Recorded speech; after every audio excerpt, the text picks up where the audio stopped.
बिस्मिल्लाहिर्रहमानिर्रहीम। Welcome to the theory of automata in lecture number 13। Last lecture में हमने cleans theorem जो है वो स्टार्ट किया था और उसका जो पार्ट 2 है वो हमने प्रूफ उसका देखा था, जिसमें हमने बुनियादी तौर पर सबसे पहले हमने उस थ्योरम को जो पार्ट 2 है उसको हमने डिफ़ाइन किया और फिर उसके बाद हमने एक एल्गोरिदम स्टडी किया जो उसका प्रूफ जो है वो एल्गोरिदम से हम कर सकते हैं। उस एल्गोरिदम को हमने डिटेल से सबसे पहले फॉर्मल डिफ़ाइन किया, फिर उसके बाद हमने उसको एक एग्जांपल लेके 1 बाय 1 उसको हमने सॉल्व किया। तो इस तरह वो जो हमारा पार्ट 2 था थ्योरम का वो प्रूव हो गया था। आज हम एक और एग्जांपल करेंगे क्लीन्स थ्योरम पार्ट 2 के हवाले से। उसके बाद हम फिर नेक्स्ट पार्ट की तरफ चले जाएंगे क्लीन्स थ्योरम पार्ट 3 पे। तो चलें आज के लेक्चर को हम स्टार्ट करते हैं। तो यहाँ पे एक एग्जांपल हम ले रहे हैं। हमारे पास ये 2 गिवन टीजीज़ हैं जो कि डिफरेंट लैंग्वेज एक्सेप्ट करते हैं। तो इसमें आप देख सकते हैं कि दोनों की इनिशियल स्टेट्स अलग अलग हैं, फाइनल स्टेट्स भी अलग हैं। तो अब उस एल्गोरिदम को इसके ऊपर अब हम अप्लाई करेंगे 1 बाय 1 और फिर देखेंगे यानी ये दूसरी एग्जांपल होगी। एक एग्जांपल हमने लास्ट लेक्चर में डिस्कस की थी, एक ये अब हम एग्जांपल डिस्कस करने लगे हैं। इससे मुझे उम्मीद है कि आपको उस कॉन्सेप्ट के बारे में समझ आ जाएगी। तो यहाँ हम रिड्यूस करते हैं अब स्टेट्स को। रिड्यूस कैसे करते हैं, आपको याद होगा कि पहला स्टेप ये होता है कि दोनों टीजीज़ के जो इनिशियल स्टेट्स होती हैं उनको कंबाइन करना होता है यूजिंग द नल स्ट्रिंग के ज़रिए। उसके बाद हम फाइनल स्टेट्स को लेते हैं, फिर उसके बाद हम दूसरी जो इंटरमीडिएट स्टेट्स हैं उनको हम ख़त्म करके 1 बाय 1 हम रेगुलर एक्सप्रेशन से पुट करते चले जाते हैं। तो ये बेसिकली हमारा एल्गोरिदम था। तो सबसे पहला स्टेप हमने इसके ऊपर अप्लाई किया। तो आपके सामने यहाँ पे देखें कि बल्कि दोनों स्टेप इसमें मैंने अप्लाई कर दिए हैं, फर्स्ट भी और सेकंड भी। यहाँ पे आप इनिशियल स्टेट से 1 पे चले गए। यहाँ पहले ये इनिशियल स्टेट थी, 2 भी इनिशियल स्टेट थी। इन दोनों को मैंने एक और इनिशियल स्टेट बनाई और इन दोनों को मैंने नल स्ट्रिंग के साथ कनेक्ट कर दिया। बाकी एज इट वही स्टेट्स हैं। और आखिर में जो फाइनल स्टेट्स थी 2 हमारी, उनको भी मैंने यहाँ पे दोनों को कनेक्ट करके इसके अंदर पुट कर दिया। The obtained single edge between 1 and 2 and 2 and 4 the above can be reduce to the following. तो अब यहाँ पे हमारी ये जो और स्टेट्स हैं जो कि 1 और 3 हैं, जो हम 1 से 3 पे जा रहे हैं और 2 से 4 पे जा रहे हैं, तो इसको हम रिड्यूस करेंगे इंटरमीडिएट स्टेट्स को।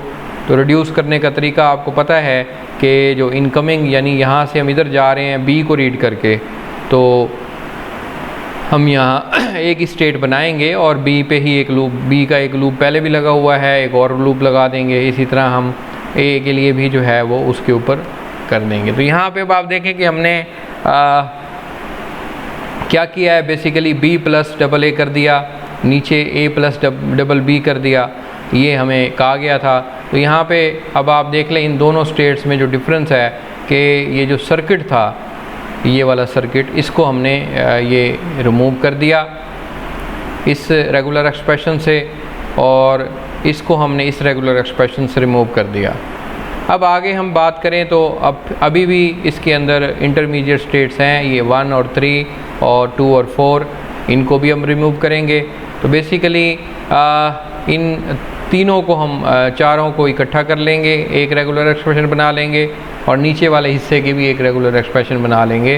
तो यहाँ पे फाइनल जो आपके पास टीजी रह जाएगा रिड्यूस होके, वो ये नीचे आपको दिया गया है। यहाँ पे बेसिकली हम यहाँ पे नल स्ट्रिंग आई, उसके बाद into B plus double A, उसके बाद बी स्टार और फिर आगे नल स्ट्रिंग आ गई। तो इस तरीके से हमने ये इसको कंप्लीट कर लिया। इसी तरह नीचे वाले हिस्से की भी रेगुलर एक्सप्रेशन बना ली। तो अब हमारे पास ये जो टीजी रिड्यूस होकर रह गया। ऑफ कोर्स यहाँ पे अभी भी दो ट्रांजिशन हो रही हैं, हमने इसको एक में कन्वर्ट करना है। तो फाइनली हम इसको एक ही एज से रेगुलर एक्सप्रेशन को कंबाइन कर देंगे, जो कि आगे आपको नज़र आ रही है। तो ये फिल वक्त तो यहाँ पे ये वाली हमारे पास दोनों रेगुलर एक्सप्रेशन को कंबाइन किया और यहाँ पे आप देखें कि अब लास्ट हमारा जो एफ ए बना टी जी बना वो ये रह गया B plus A into B star plus B B into A star.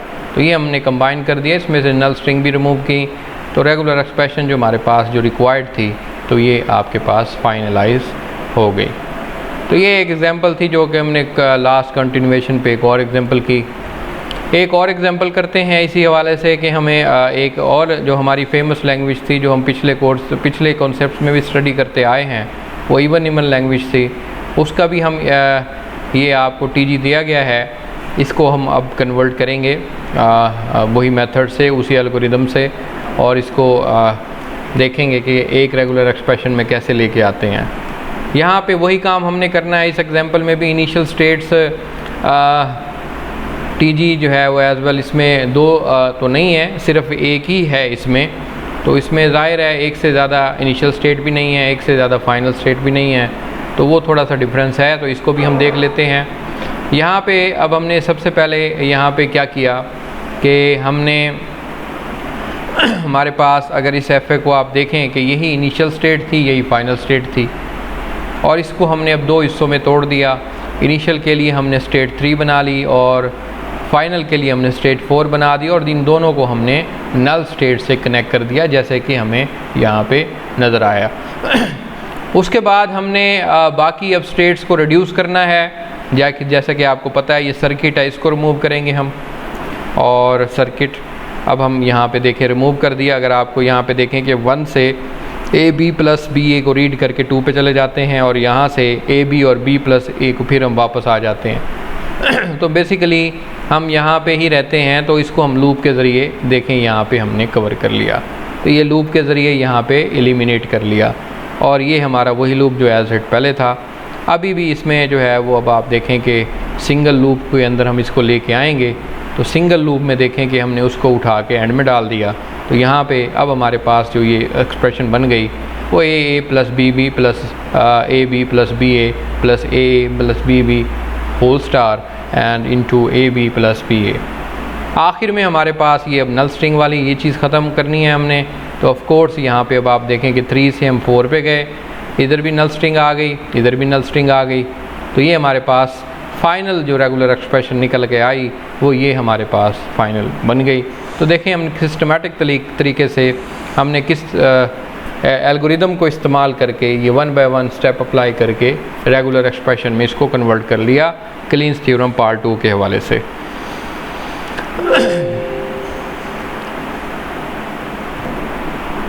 आगे हम आज स्टडी करेंगे क्लीन्स थ्योरम पार्ट 3, इसको हम आज स्टार्ट करेंगे, और आगे भी इसकी फर्दर एग्जांपल नेक्स्ट लेक्चर में हम डिस्कस करेंगे। लेकिन उससे पहले हम इसको थोड़ा सा समझ लेते हैं, और फिर आगे इसको हम फॉर्मल डिस्क्राइब करेंगे, फिर उसका प्रूफ देखेंगे। Kleene's theorem part 3, if the language can be expressed by a regular expression then there exist the F A accepting the language. अगर तो कोई लैंग्वेज हम रेगुलर एक्सप्रेशन से बना सकते हैं या रेगुलर एक्सप्रेशन से एक्सप्रेस कर सकते हैं, तो फिर उसके अंदर एफ ए भी कोई एग्जिस्ट करता होगा जो उस लैंग्वेज को एक्सेप्ट करेगा।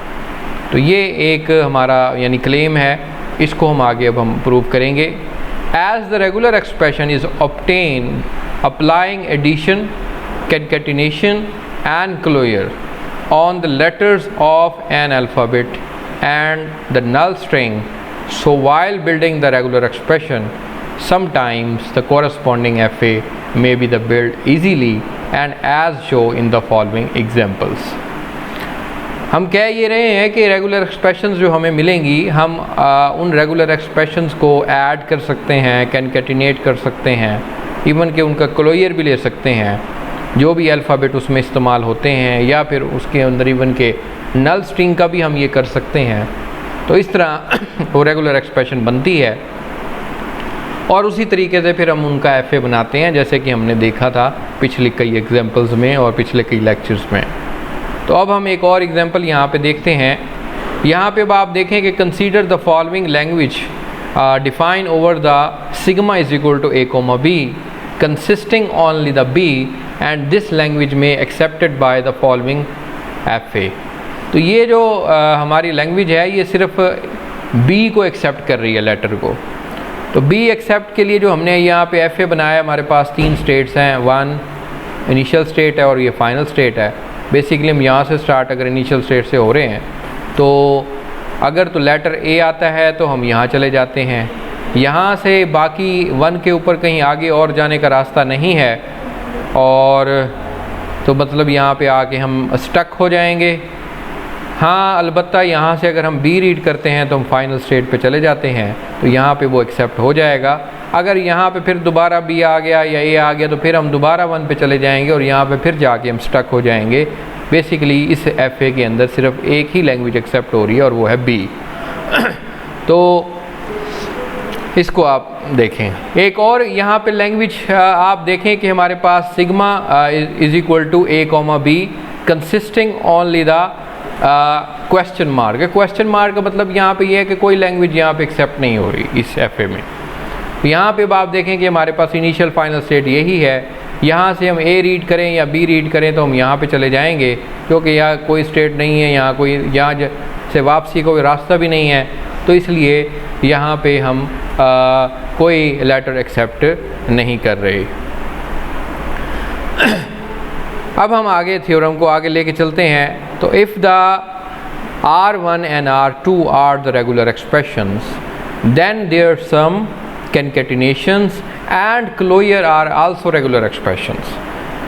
आपको याद होगा पिछले स्टार्टिंग के लेक्चर्स में भी हम ये बात कर आए थे कि अगर हमारे पास R1 R2 दो रेगुलर एक्सप्रेशंस हैं तो हम उनको अगर उनका कंकैटिनेशन करें या उनका एडिशन करें या उनको क्लोजर लें उनका किसी भी रेगुलर एक्सप्रेशन का, तो उनका जो रिज़ल्ट होगा वो भी एक रेगुलर एक्सप्रेशन होगी। On an FA can be the build any regular expression if the methods can be developed for the building FAs corresponding to the sum, concatenation and closure of the regular expression along with the FAs। तो उनका concatenation, उनका sum, उनका closure जो है उनके मुताबिक भी हम FA बना सकेंगे। यानी जैसे मैंने कहा है कि R1 R2 दो रेगुलर एक्सप्रेशन हैं, तो उनके लिए जैसे हम उनकी कंकैटिनेशन करें, सम करें या क्लोजर लें तो उनसे एक और रेगुलर एक्सप्रेशन बनती है। तो इसी तरह उनसे जो रेगुलर एक्सप्रेशन बनेगी हम उनके कोरस्पॉन्डिंग FA भी बना सकते हैं, हम ये कहना चाह रहे हैं। तो सबसे पहले हम मेथड 1 जो है वो लेके आगे चलेंगे, और मेथड 1 जो है वो यूनियन है, और ये यूनियन किसका है? 2 FAs का है। यानी हम 2 FAs की यूनियन की बात कर रहे हैं। Using the FAs corresponding to the R1 and R2, an FA can build corresponding to the R1 plus R2। तो यहाँ पे अगर हम बात करें कि FA जो है वो हम बिल्ड करना चाहते हैं R1 R2 को लेके, तो इसका अगर हम इन दोनों को यूनियन करना चाहते हैं तो जो रिजल्टेंट हमारी जो रेगुलर एक्सप्रेशन बनेगी वो R1 प्लस R2 बनेगी। और इसको हम कैसे अब आगे लेके चलेंगे वो भी देख लेते हैं एक एग्जांपल से। यहाँ पे अब हम एक एग्जांपल कवर कर रहे हैं और ये काफ़ी इम्पॉर्टेंट एग्जांपल है। यहाँ पे अब आप देखें हमारे पास एक R1 रेगुलर एक्सप्रेशन है जो कि R1 is equal to A plus B star B, यानी एंडिंग विद B स्ट्रिंग है ये वाली, ये आप पहले देख चुके हैं। इसके लिए जो FA बनेगा वो बनेगा हमारे पास दो स्टेट X1 और X2। X1 हमारी इनिशियल स्टेट है, X2 1। ये FA आप पहले देख चुके हैं, तो आप देखें कि सिर्फ B अगर एंड में आएगा तो ये स्ट्रिंग एक्सेप्ट होगी, अदरवाइज़ नहीं होगी। इसी तरह R2 को भी देख लें। R2 में हम A plus B star A into A plus B star, यानी ऐसी लैंग्वेज है ये जिसके दरमियान में डबल A आए। तो ये डबल A वाली लैंग्वेज आपने पहले देख चुकी है। यहाँ पे देखें, यहाँ से 3 इसकी स्टेट्स हैं, वही FA है, नाम चेंज। यहाँ पे A रीड किया, हम यहाँ पे आए, फिर A रीड किया तो हम फाइनल स्टेट पे आ जाते हैं। ऑफ कोर्स यहाँ पे फिर A भी आए तो फिर हम यहीं पे रहते हैं। तो अगर फर्स्ट करें यहाँ से फिर B आ गए तो वापस आ जाते हैं। तो यहाँ पे फिर जब तक डबल A नहीं आएगा लैंग्वेज में तो एक्सेप्ट नहीं होगी। बेसिकली R1 और R2 दोनों रेगुलर एक्सप्रेशन की हमने FA भी देख लिया। अब हम इन दोनों को यूनियन करेंगे। अब यूनियन करने का तरीका भी थोड़ा सा आपने डिटेल से देखना है। तो सम ऑफ टू FAs, ज़ाहिर है इन दोनों को हम ऐड करेंगे तो एक तीसरा FA बनेगा, उसको हम कह रहे हैं FA3 can be FA corresponding to the R1 plus R2, then the initial state of FA3 must be corresponding to the initial state of FA or initial state of FA2।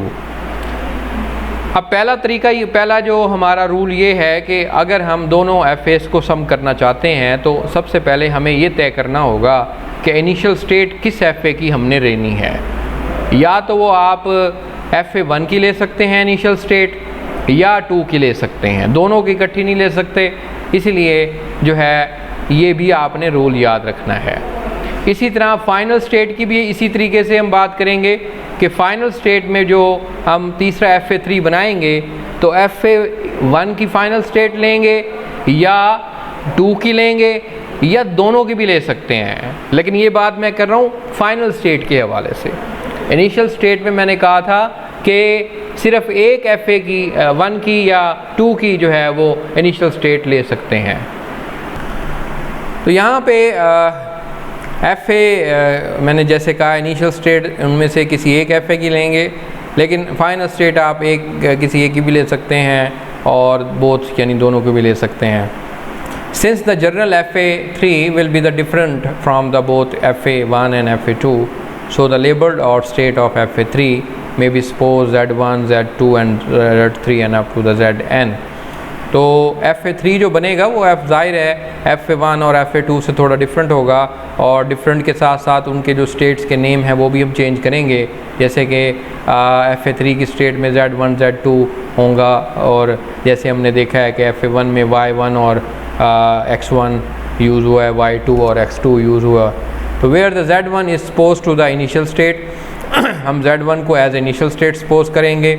Since the Z1 corresponding state X और Y1 then so will be the two transition separately for letter read at Z1। तो first करें, हमारे पास FA1 में X1 एक initial state थी और Y1 एक initial state थी।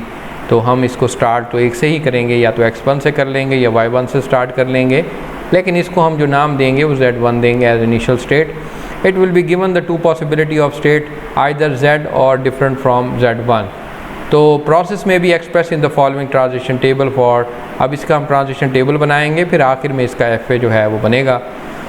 यहाँ पे अब आप देखें कि हमारे पास दोनों FA हैं, ये हमारे पास FA1 है, ये FA2 है, दोनों की इनिशियल स्टेट हैं X1 है और ये Y1 है। तो आप ये देखें कि दोनों की इनिशियल स्टेट को हम जो है वो Z1 से इक्वल कर रहे हैं। तो यहाँ पे ये सच दैट, ये इसको अप्रॉक्सीमेटली हम कहते हैं ऑपरेटर। तो Z1 इनिशियल स्टेट है, ये हमारी ये माइनस लगा हुआ इनिशियल स्टेट का, approximately that the X1 to the X1। तो इन दोनों की इनिशियल स्टेट है, तो ये जो पेयर बन गया दोनों का, ये अब Z1 के इक्वल आप कह सकते हैं बन गया। यहाँ से अब हम दोनों के अलग अलग ट्रांजिशन को कैप्चर करेंगे। तो यहाँ पे अब आप देखें कि सबसे पहले अगर आप यहाँ पे रहते हुए A को रीड करते हैं या B को रीड करते हैं तो क्या होगा। फ़र्ज़ करें कि आप पहले FA में अगर आप A को रीड करते हैं तो आप कहाँ पे रहते हैं, आप ये देखें, मैं यहाँ पे A को रीड करता हूँ तो मैं X1 पे रहता हूँ, ठीक है।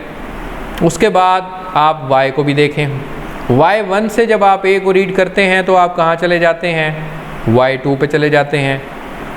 यहाँ पे आप X1 पे रहते हैं, यहाँ पे आप Y2 पे चले जाते हैं। तो X1 और Y2 ये एक पेयर है, ये पेयर हमारे पास पहले नहीं है, पहला नया पेयर बन रहा है। ये वाला आप देखें X1 और Y1 था, अब हमारे पास जो नया पेयर बनेगा वो X1 और Y2 का बनेगा, और इसको हम स्टेट Z2 कह देते हैं, ठीक है। आगे चलते हैं, B रीड करते हैं। अब यहाँ से B रीड करते हैं तो हम X2 पे चले जाते हैं, और Y1 से जब हम B रीड करते हैं तो हम Y1 पे ही रहते हैं। तो अब हमारे पास जो नया कॉम्बिनेशन बनता है वो X2 और Y1 है, जो कि ऑलरेडी पहले नहीं है, इसलिए इसको हम Z3 स्टेट जो है वो एलोकेट कर देंगे। तो ये देखें कितनी आसानी से मैं ये सारे स्टेप करता जा रहा हूँ। आगे चलते हैं। अब यहाँ पे अगला जो स्टेप हैं वो भी इसी तरीके से इन्वॉल्व हैं। ऑफ कोर्स यहाँ से अब हम आप ये देखें कि यहाँ Z2 भी कैलकुलेट कर चुके हैं, Z3 भी कैलकुलेट कर चुके हैं। अब हम इनको लेके आगे इनकी ट्रांजिशन देखेंगे कि Z2 पे रहते हुए हम A को रीड करते हैं तो B को रीड करते हैं तो क्या हमारे पास नया पेयर आता है। तो मैं यहाँ Z2 हमारे पास है X1 और Y1। X1 पे अगर मैं A को रीड करता हूँ तो मैं रहता हूँ इसी X1 पे, और यहाँ पे अगर मैं Z2 पे रहते यानी अब Z2 हमारे पास है Y2, तो ये Y2 ये है, उसमें X1 था तो मैंने कहा हम X1 पे ही रहेंगे A को रीड करके। अब यहाँ पे हम Y2 पे आ गए हैं Z2 को फॉलो करते हुए। Y2 से जब हम A को रीड करते हैं तो फिर हम चले जाते हैं Y3 पे चले जाते हैं। तो ये हमारे पास जो पेयर आया X1, Y3 आया, ये नया पेयर है, तो इसको हम Z4 कह देंगे, जैसे कि नई स्लाइड पे आपको ये नज़र आ रहा है। अब हम जो है B को रीड करके भी देख लेते हैं। X1 से जब हम यानी Z2 से, यानी Z2 में हमारे पास ये दो स्टेट्स हैं। X1 के ऊपर जब हम B को रीड करते हैं तो हम X2 पे चले जाते हैं। Y2 पे जब हम B को रीड करते हैं तो हम Y1 पे चले जाते हैं। तो हमारे पास X2 और Y1 आया, ये पेयर जो है वो हमारे पास पहले मौजूद है Z3 का, ये वाला, ये देखें। तो इसकी जगह अब नया पेयर हम नहीं बनाएंगे बल्कि वही पेयर यहाँ पे दोबारा लिख देंगे। तो ये देखें कि Z3 आया, तो ये देखें हमने Z2 से कवर किया। इसी तरह Z3 से अब देख लेते हैं, ये फाइनल स्टेट बन रही है हमारी। अब ये कैसे बनी है इसको भी देख लेते हैं। Z3 से Z3 हमारे पास दो स्टेट हैं इसके बराबर X2 और Y1। अब यहाँ से हम A और B को अलग अलग रीड करते हैं। दोबारा FA पे चलते हैं। यहाँ पे हमारे पास जो Z3 है वो X2 है। X2 जो है वो हमारे पास यहाँ पे है। X2 से जब आप A रीड करते हो तो आप कहाँ जाते हो, X1 पे। X1 आया पेयर, ठीक है। और दूसरा जो पेयर है Y1, तो Y1 से जब आप B रीड करते हो तो आप कहाँ रहते हो, Y1 पे रहते हो। तो हमारे पास यहाँ पे X1 आया और Y1 आया। तो यहाँ पे अब आप देख लें कि यहाँ पे Z3 से जब हमने ये रीड किया A को रीड करते हुए तो X1 Y1 पे रहते हुए अगर हम B को रीड करते हैं, बल्कि A को रीड करते हैं, तो हम Y2 पे चले जाते हैं, सही। तो यहाँ पे आप देखें कि हमारे पास X2 पे रहते हुए हम A रीड करते हैं तो हम चले जाते हैं X1 पे। तो पहला तो X1 आ गया, और Y1 पे रहते हुए हम जब A रीड करते हैं तो हम चले जाते हैं Y2 पे। तो X1, Y2 आया, तो ये ऑलरेडी हमने बनाया हुआ है Z2 वाला कॉम्बिनेशन, ये वो आ जाएगा। इसी तरह इसको रीड करेंगे, B को रीड करेंगे तो आपके पास X2 और Y1 आ जाएगा। अब इसमें आप ये देखें कि हमारे पास जो या हम यहाँ पे X2 पे जब जाते हैं, यानी यहाँ से जब हमने ये रीड किया B, तो हम फाइनल स्टेट पे चले जाते हैं। तो जब भी फाइनल स्टेट पे हम चले जाएंगे, एंड यहाँ पे होगा, तो हमने उसके साथ ये Z3 को फाइनल स्टेट इसीलिए कहा था क्योंकि वो हमारा फाइनल स्टेट किसी भी एक FA में चला जाता है, दो में भी जा सकता है, और किसी एक पे भी जाए तो हम उसको फाइनल स्टेट कहेंगे। उसके बाद हम आगे चलते हैं और हमारे पास ये तीसरा Z4 आया था। अब इसको लेते हैं हम ओल्ड स्टेट। यहाँ ये हमारे पास Y1 और X1 और Y3 है। तो यहाँ पे Y1 और यहाँ पे आप देखें X1 और Y3। X1 से जब हम A रीड करते हैं तो हम X1 पे ही रहते हैं, और Y3 पे जब हम A रीड करते हैं तो फिर हम Y3 पे रहते हैं।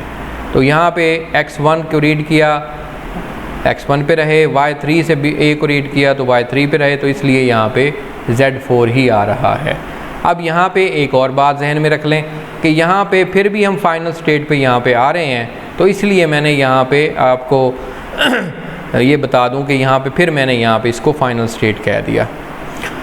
उसके बाद आगे चलते हैं, और यहाँ पे Z4 से अगर मैं B को रीड करवाता हूँ यानी x1 और y3 के ज़रिए जब मैं b को रीड करवाता हूँ तो फिर क्या होगा।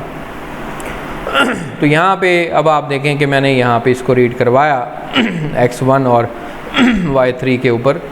x1 पे जब मैं b को रीड करवाता हूँ तो मैं x2 पे चला जाता हूँ, और y3 के ऊपर जब हम b3 पे करवाता हूँ तो आप देखें कि b3 पे ही y3 पे ही रहता हूँ b को रीड करवा के। तो मेरे पास जो अगला कॉम्बिनेशन आया वो x2 और y3 है। बेसिकली ये कॉम्बिनेशन नया है जो पहले नहीं है, इसलिए मैंने इसको अब Z5 कह दिया। फाइनली अब हमारे पास बाकी तो सारी स्टेट्स कवर हो गई हैं, Z2, Z3, Z4। तो आखिर में अब Z5 ये जो कॉम्बिनेशन आया है इसको भी हम कैप्चर कर लेते हैं।